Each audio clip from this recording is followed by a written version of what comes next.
On this map, I didn't put the pause points in here. So if you can take me back to where I am on each pause point, and we'll go back to Duval County and come on in here. So what we're looking at here, look at your key here. The yellow is 6 feet, the 9 is orange feet, the 12 is red feet, the 12 is 12 feet rather, I should say, is the red. And then as we zoom in here a little bit into Duval County, here it is. These are your colors. We did no red on this earlier this morning.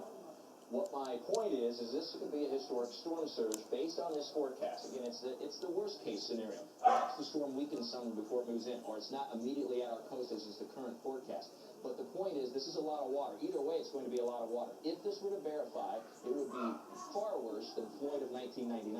It would be significantly worse than Hurricane Dora of 1964. And it would probably at least rival a hurricane back in 1898 that brought Category 4 storm surge to our area. It could be the worst storm surge in some 120 to 25 years, maybe ever, in Jacksonville, if this worst-case scenario were to verify. So the point is, that's why the evacuations have been expanded. If you're in a mandatory evacuation, that's what you need to do. Evacuate. If you have not been told to evacuate and you're not in an evacuation zone or a flood zone, staying put really is the best advice. If the home or building that you are in can survive strong winds, especially strong at the beaches. All right, you guys, let's go ahead and head southward a little bit. So here's right along the coast of Duval County, the St. Johns River, significant storm surge flooding, Fruit Cove, Orange Park here, and then extending south to Green Cove Springs. You can see the yellows. That would translate to 6 to 8 feet of storm surge. Storm surge right down to Piccolata through Clay and St. Johns County here, right along St. Johns River. Some tributaries here near the World Golf Village would flood. There also will be flooding away from the main stem of the St. Johns River because of backup and storm surge. That would include Black Creek, by the way. And then extending southward into Putnam County, we would see, again, significant storm surge along the Putnam-St. Johns County line near Hastings, and then cutting back to the west-southwest with the St. Johns River near Palatka. While we're on this view, let's look at the coast, and you can see here from Marineland to Crescent Beach to St. Augustine, the yellows, orange, and reds and pinks, and that's indicating a potential storm surge of 15 feet or more in a worst-case scenario. Doesn't mean it's definitely going to occur, but there is a chance, and that's a significant chance, given that normally you wouldn't ever see these kinds of colors even when a hurricane is nearby or moving in. South Ponte Vedra Beach also in the red, could see 10 feet plus. And then as we move north, and again, this does not take into account wave action. You're going to throw on top of this storm surge wave action that could be 10, 15, or 20 feet breaking over the dunes, more than likely on top of or beyond the dune line, and that'll push water all that much more inland. Ponte Vedra now into the reds, and we're even picking up a little bit of red here just west into Duval County. Let's zoom in. Can we zoom in? Yeah, there you go, Aaron. Let's zoom in on that. And here you can see that's just on the other side of Pablo Road. So San Pablo, this is the other side of the intercoastal. This is a little disconcerting, too, if this were to verify. Then you'd be talking the 295 East Beltway here. So from just east of the 295 Beltway, and then extending to San Pablo here. And let me get my bearings here. That's Ponte Vedra. So Butler Boulevard is just to the immediate south, right along Butler Boulevard, the way it would look here. It's not coming into view, but that's a pretty significant...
find.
can't we?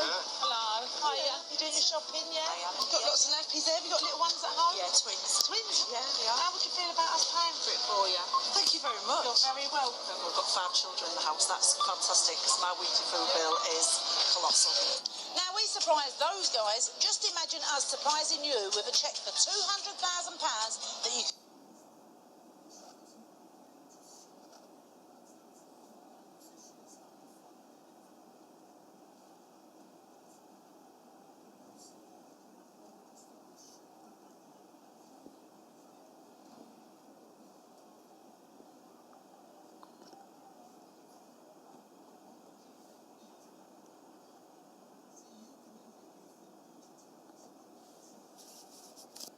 By Joseph Wright Beswick.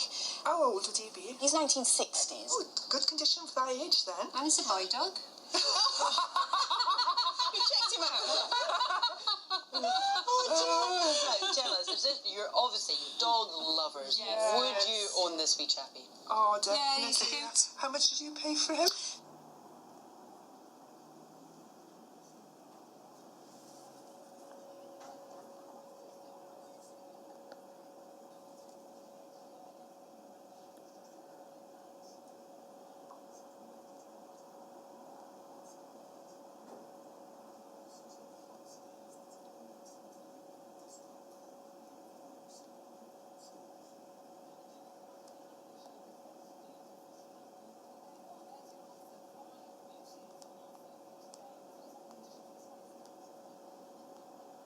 Friend put up a new fence Oh, over at Ipswich.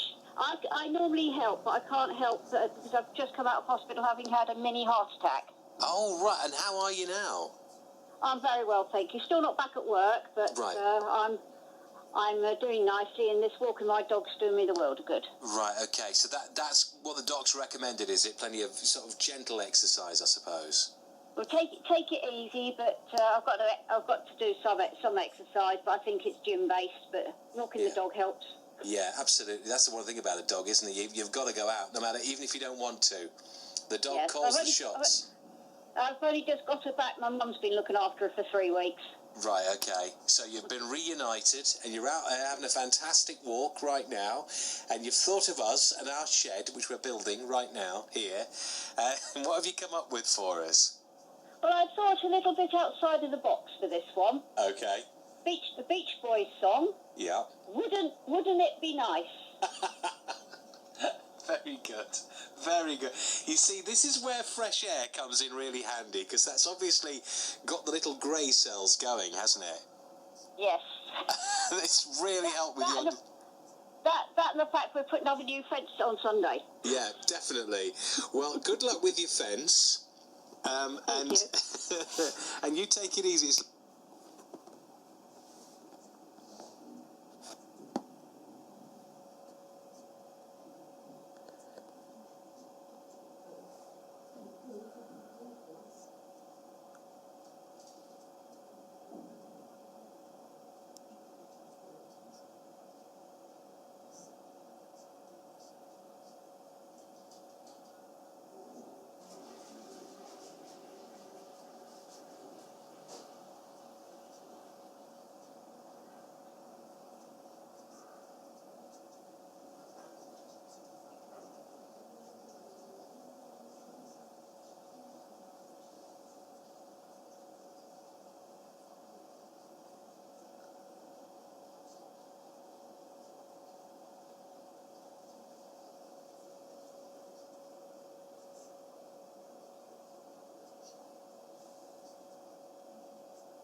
fighting vehicle unveiled this week.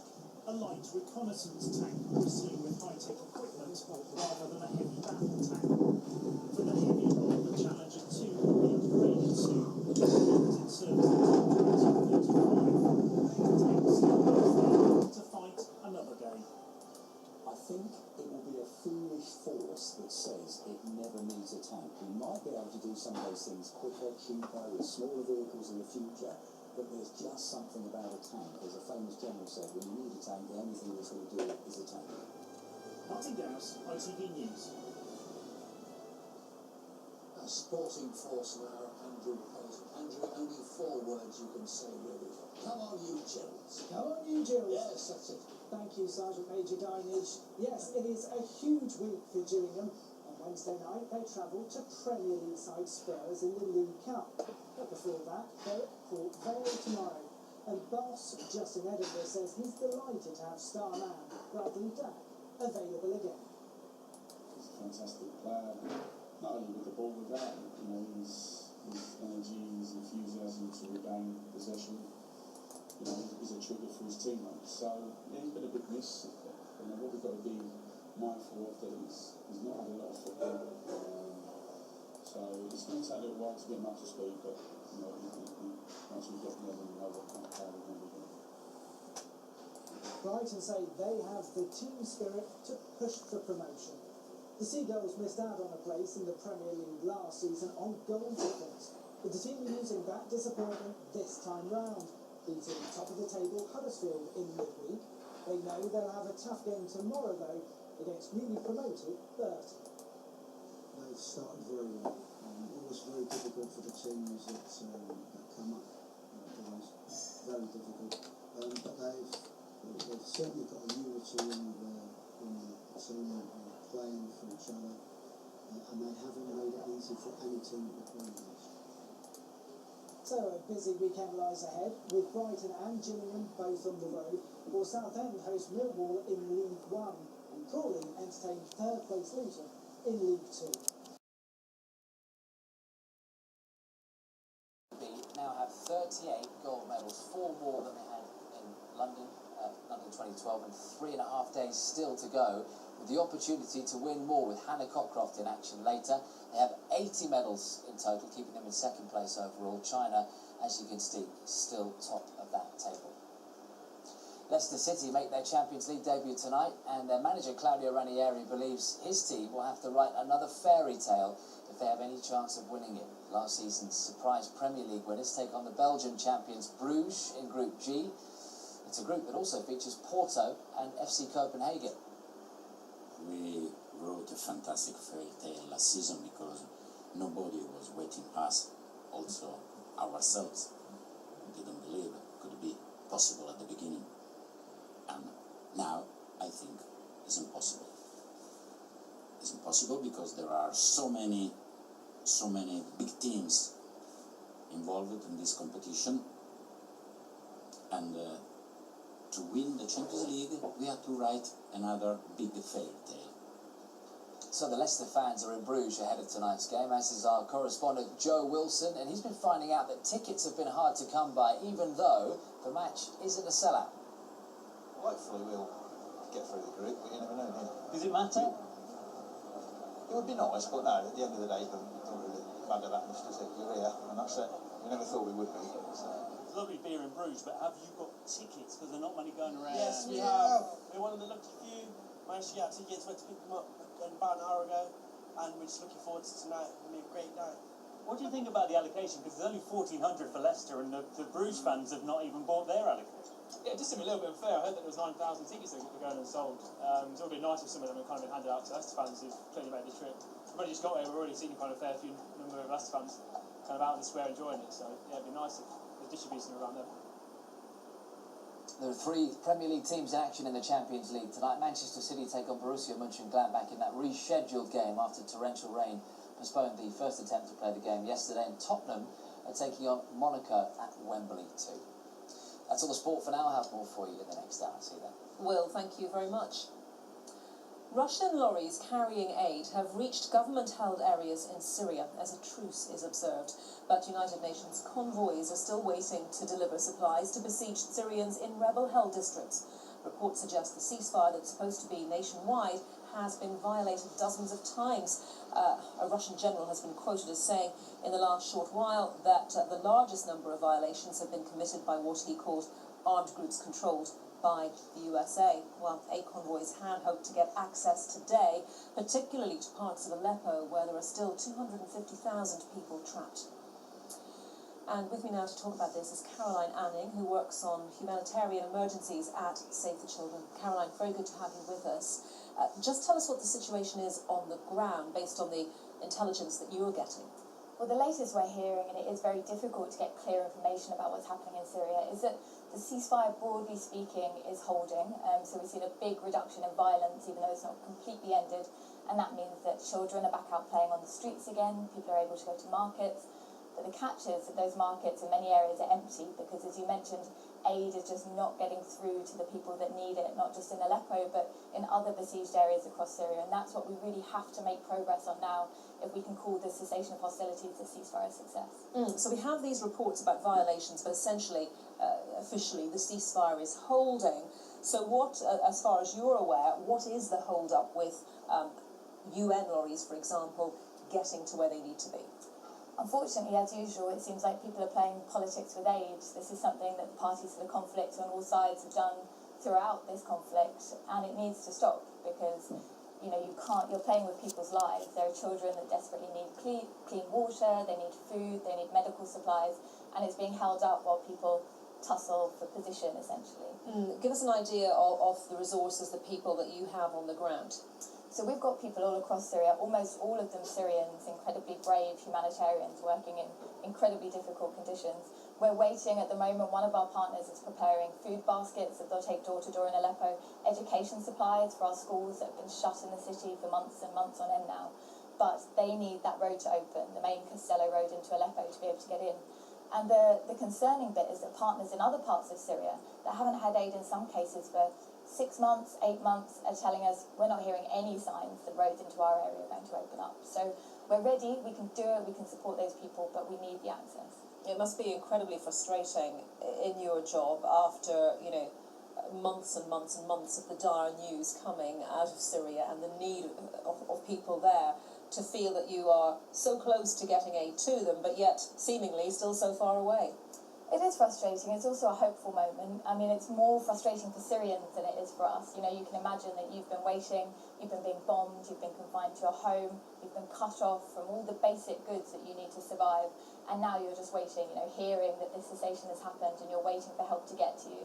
So it's frustrating for them, it's frustrating for us, but we've got a window of opportunity here. You know, the world powers have agreed, they've agreed about what needs to happen, the cessation seems to be broadly holding, and so we've got an opportunity to get that help in. So agencies like Save the Children, of course, trying to keep the pressure up to make this all happen. You mentioned, I think, that in the next week or so you're going to Save the Children's Syrian office, which is based in Antakya. So we've got offices all around the region, but our Northwest Syria programme that runs Aleppo is based in Turkey.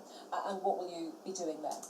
Well, I'll be working there with our staff to try and find out what's happening on the ground, how can we get aid better to the people that need it, how can we get the information out. So that's one of the key things from Syria, is what's really happening, and then use that to keep lobbying the international community to say, don't rest on your laurels, you've done a good thing here, but it's not enough. We've had 5 years of war in Syria, and we need to bring it to an end. It's not enough for children to go out and play for one day, they need to be able to go and play on the streets for their whole lives, and so that's what we'll be pushing to try and move towards now. Okay, good luck with that effort. Caroline, thank you very much for joining us. Caroline Anning from Save the Children. 2 men have been arrested after a 27-year-old was fatally stabbed as he confronted a gang of moped thieves with his father. The victim, named by police as Ricky Hayden, died following the attack outside their home in Chadwell Heath in East London. Our correspondent, Amelia Papadopoulos, is at the scene.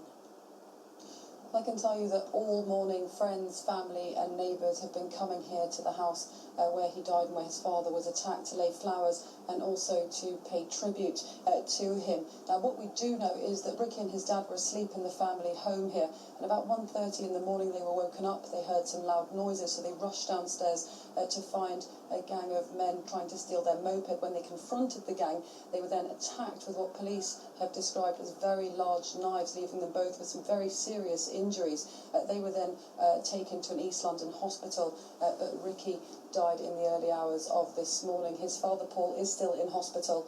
He's stable and his condition is not thought to be life-threatening. But after the attack, we know that the group of men then fled the scene. They ran away empty-handed, but police today did arrest 2 men on suspicion of murder, and they're being held at an East London police station. I've spoken to one neighbour who told me that she heard screaming and shouting in the middle of the night. This is a very, very quiet street. It was a warm evening. A lot of people would have had their windows open. So Scotland Yard is still appealing to anyone that might have seen or heard anything to come forward and help them with their investigation. Another lady told me that Ricky was the nicest boy that you could ever hope to meet. And Havering Council, where he worked as part of the highways maintenance team, said that he was very well liked and a good team member, and that everyone there would feel his loss very deeply. Amelia Papadopoulos reporting. The National Farmers Union says a report blaming the intensification of farming for greater threats to wildlife makes little sense. The study by a group of around 50 charities and conservation groups says 1 in 10 British species is threatened with extinction, and farming practices have an overwhelmingly negative impact. But farmers say farming hasn't become more intensive in the last quarter of a century. John Maguire has the details. This is BBC Radio 4. It's 2 minutes to 6 and time now for Steve Batchel to present Tweet of the Day. The turtle dove may have a distinctive and well-known call, but it's one that's increasingly rare. Today's State of Nature report, compiled by more than 50 wildlife organisations, claims it's just one of the species nearing extinction in the UK. The report cites intensive farming as the main reason behind the decline. It studied 8,000 species and found that 1,200, more than 1 in 10, could soon disappear. And with 3/4 of the UK as farmland, intensive agriculture is seen as a major factor. Well, what our research found was that it was the biggest impact, likely negative impact, because of the changes in farming techniques. Going back a few decades, farming became more efficient, more productive, which is great news for farmers, great news for getting food on our plates, which originally cost. But the side effect was there was less room for nature. Nature was squeezed out in this move towards more efficient farming. Home Farm near Langport in Somerset is a 1,000-acre intensive arable farm, but here they try to work with nature and not against it. Then it's yellowhammers, all the thrushes. There's also the farmer Henry Lang receives funding from the European and British governments to help him protect wildlife. He's seen a marked difference in recent years, including some rare species. There's little things you can do. Sometimes very often it's just a little bit of thought, just a little bit around the edges. Perhaps not cutting certain times or cutting other times. Just being aware. Yeah, it's not rocket science. Sir David Attenborough has said the natural world needs our help like never before. We may well have been responsible for much of its decline, but its survival is also in our hands. John Maguire, BBC News, Somerset. In a moment, a look at how the financial markets in Europe closed the day with Jamie, but first the headlines on BBC News. The time is just after 4:45. The European Commission President says Brexit won't threaten the EU's political union, and he urges work towards an EU army. The nurse who survived Ebola has been cleared of hiding a high temperature when she returned from Sierra Leone to the UK. David Cameron's former colleagues defend his strategy in Libya after a stinging report by MPs blaming him for its collapse and the rise of so-called Islamic State there.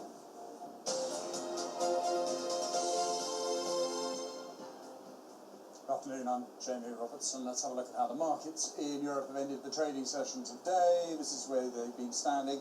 A very quiet frame of mind at the moment this afternoon. The UK helped up with good news on jobs, of course. You see the FTSE up 0.1%, not a huge amount. Number of people unemployed is 190,000 below this time last year. American markets, well, they're debating whether we're going to see a rise in interest rates over there next week. You see them up at the moment, but again, not a huge move. Top story in Europe and the US has been, of course, the $66 billion, it's £50 billion takeover of the agrichemicals group Monsanto by the German chemicals and pharmaceuticals companies Bayer. A lot of talk in the market about the amount of debt needed to buy the company and whether the regulations are going to let it through. Now, here in the UK, the latest jobless numbers suggest that the Brexit referendum made no impact on companies' hiring and firing decisions. Unemployment numbers kept on falling. And London market, as you see, fairly mixed mood. Mining stocks doing very nicely. But fashion stocks, Burberry, fell as some of their continental rivals, Richemont in particular, which makes Cartier, reporting hard times ahead for the sector. Let's get some more detailed analysis of all this. Joining me is Richard Hunter, who's head of research at Wilson King Investment Management. Richard, the main story, of course, Bayer taking over Monsanto. There's problems here, though. There's huge amounts of debt being taken on, and there's regulators to get past. How big a problems are those? Yes, it's been something of a tale of two halves. In terms of Bayer shares, they're up at a reasonable clip today. Monsanto shares, however, this is the interesting part, and it's, again, as you say, because of the regulator, despite Bayer's fourth and final and otherwise successful offer of $128 per share, the Monsanto share price is sticking firm at $106 per share. Now, obviously, in normal takeover situations, you would expect those two prices to be very similar indeed. But what this is telling us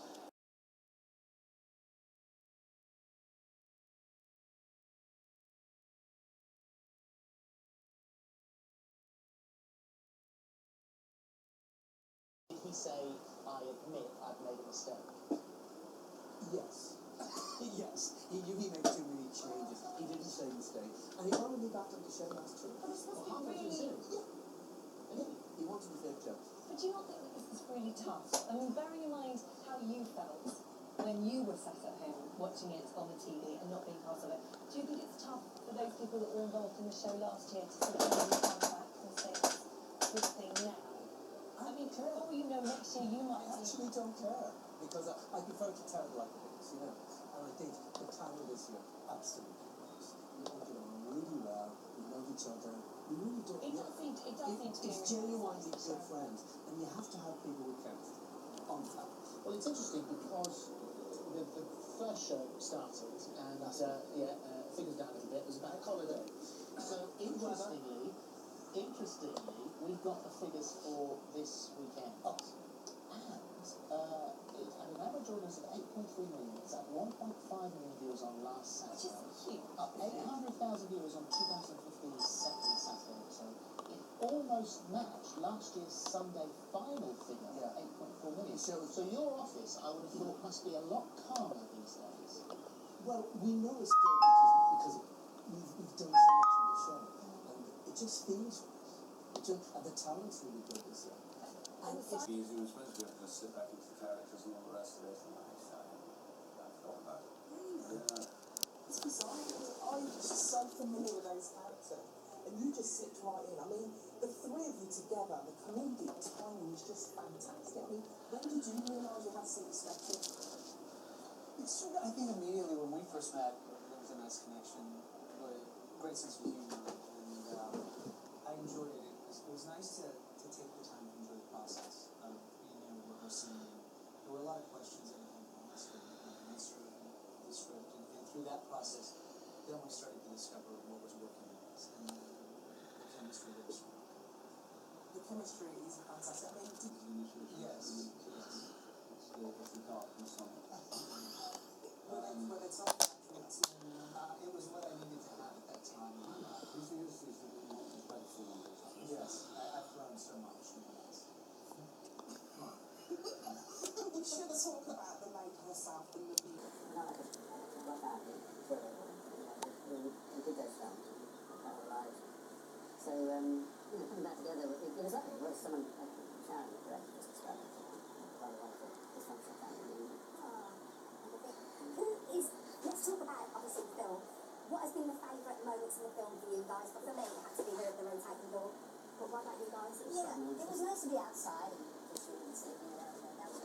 proceeds, this is all altogether what we certainly the bridge and the slapstick was I love slapstick, and to be able to do it and to do it with other actors who do it so well, it was just that revolving door, yes. I mean, I do laugh at it, and it is partly the laughter that comes from pain. I think it doesn't really weigh very much. I think she did.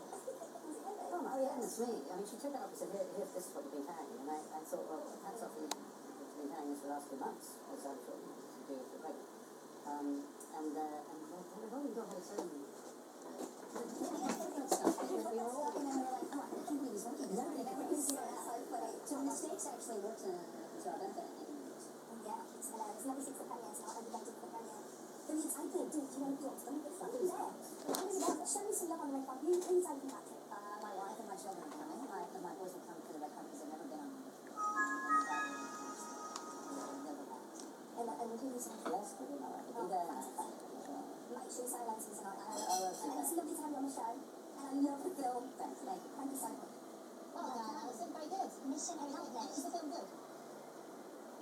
It really is a good film, but the question I didn't ask was, who was the daddy? I didn't get that question out, so you're going to have to just watch the film. I'm going to be at the premiere tonight, and you'll see that on tomorrow's show. Brilliant. Thank you, Alison. Bye. Right, so to come, we'll be getting to the bottom of chicken jokes and steak jokes. That's interesting. Tavia and Bobby.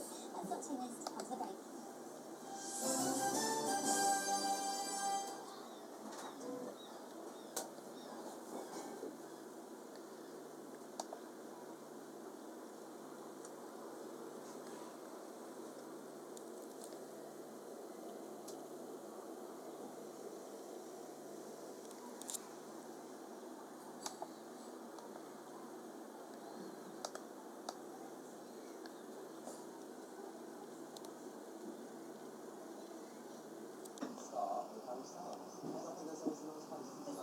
Especially on a Monday morning, as you've been visiting the scenes with Dunker, this is his big acting debut. Everyone's been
To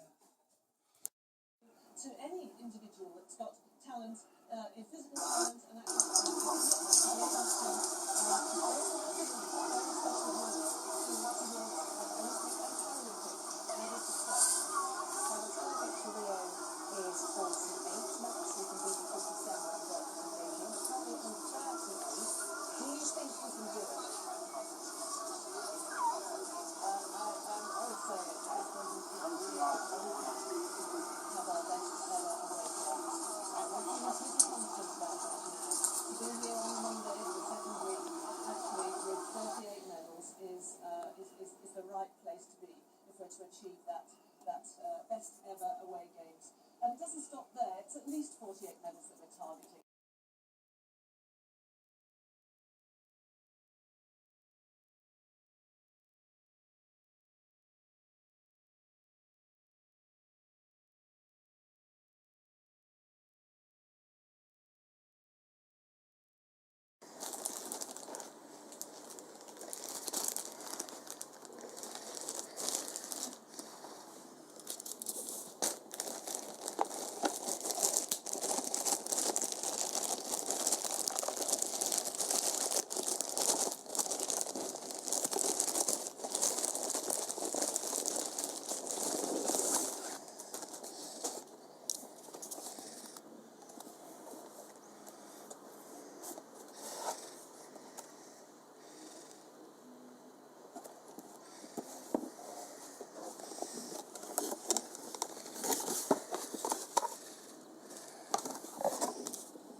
Investigators also found out that Dale's friend, Tom Ross, and his son stopped by the body shop late that night. We just getting close to the noon hour, and he said, a real busy day, got a full shop. They said, I got time for one game of darts if you want to. You got time? I said, yeah, sure. Phone call came in, and they were broke down. He said about 3/4 of a mile east to pick that up. Call the store, just a little empty store. I think I know what it is. All of a sudden, the impression that might have been a lady that called. Nothing was actually said. It was just the way we talked and stuff. Dale shot all of that.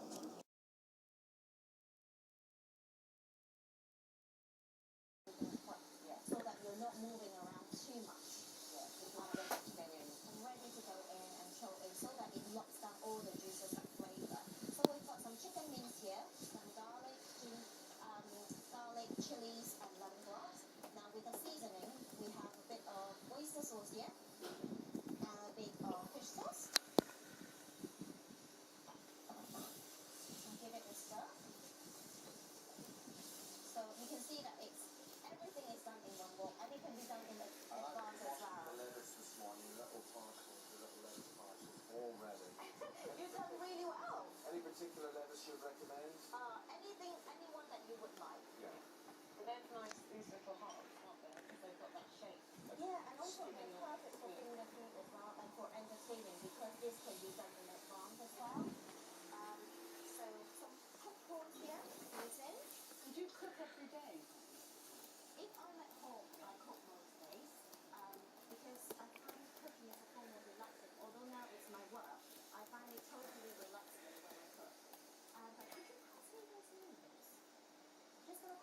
show you here. These are sweet potato noodles. Oh, okay. And they come in like that dry, and then you can soak them in hot water for about 10 minutes. Yeah. And then they become like that. Right.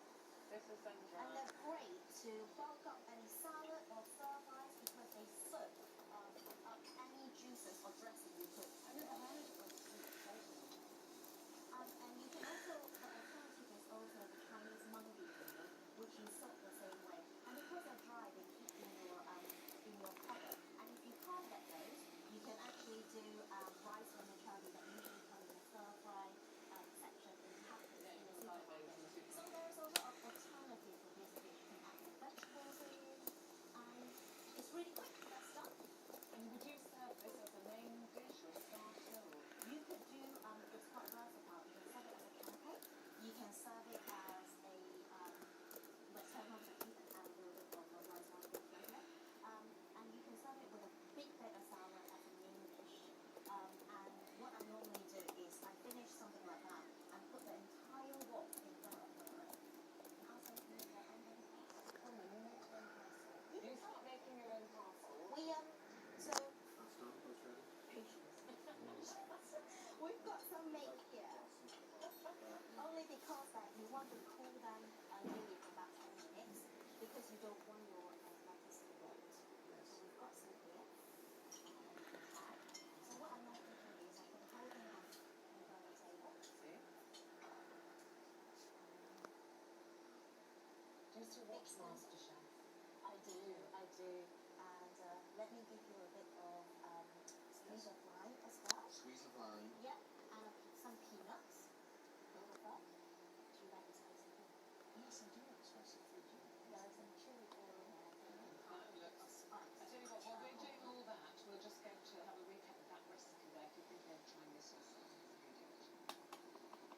Add the garlic, chilies, and lemongrass to the wok and stir fry for about 1 minute until frozen. Then add green beans and carrots. Stir fry for a couple minutes to see one the vegetables to stay crunchy. Add the chicken and mix it with the vegetables until the chicken turns okay. Add the oyster sauce and fish sauce and season with pepper. Add the cooked prawns and noodles and mix well. Add the rice wine vinegar, mix well and take the wok off the heat and leave to cool for 10 minutes. Spoon the mixture into the lettuce cups, sprinkle with crushed peanuts and squeeze the lime juice on top. Could I say the peanuts make a lot of difference there? They add a texture and a lot of flavour. Exactly. You made the chili oil sauce yourself? We have a recipe in the book to actually make the chili oil, but this one's actually from a shortcut in India that I have. So I'm very honest about it. It is fiery. Yeah. You will not like No, it. I'm not. Squeeze of lime. Squeeze of lime. Okay. And to add textures, we add some peanuts. And we prefer some and sometimes if you have crispy shallots as well, we put on top. Those are pins, chicken and prawn consoles. Done very nicely. Oh, got your peanut. All very nice. Lovely seeing you. Thank you very Thank you much. for having me. It's a good summer thing. This weekend. What's your name? Find out why this penguin. Okay, we've just been talking to Peggy. This could be Peggy here that we're talking to. This penguin has been made a brigadier after he was knighted by the King of Norway's Guard. That's what you did. You know the Pingo there, Sam, don't you? That's your little Pingo. You're like a little penguin behind the counter here. That's I don't like that sometimes as well. very good. And also, if you've been watching Big Brother, tensions were high. So how does Katie Wasel really feel about becoming the 7th celebrity to be evicted from the Big Brother house just last night? We're going to find out which happens right after this break.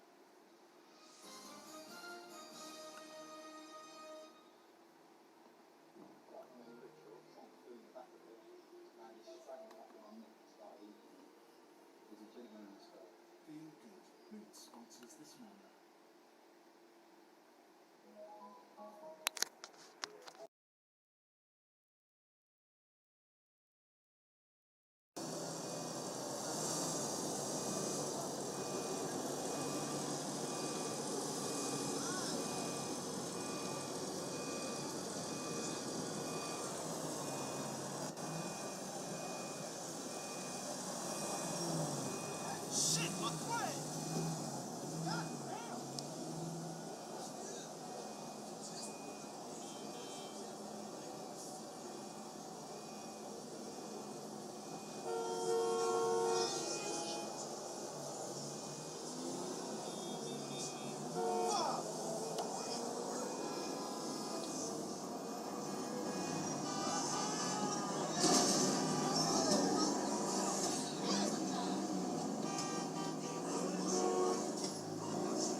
Standard practice for them to be going out on these long routes carrying such a large amount of equipment, but of course tragically that wasn't the case in this scenario yesterday. And as I say, the family are now determined to find out how exactly Joshua died and determined to find out from the MOD as quickly as possible.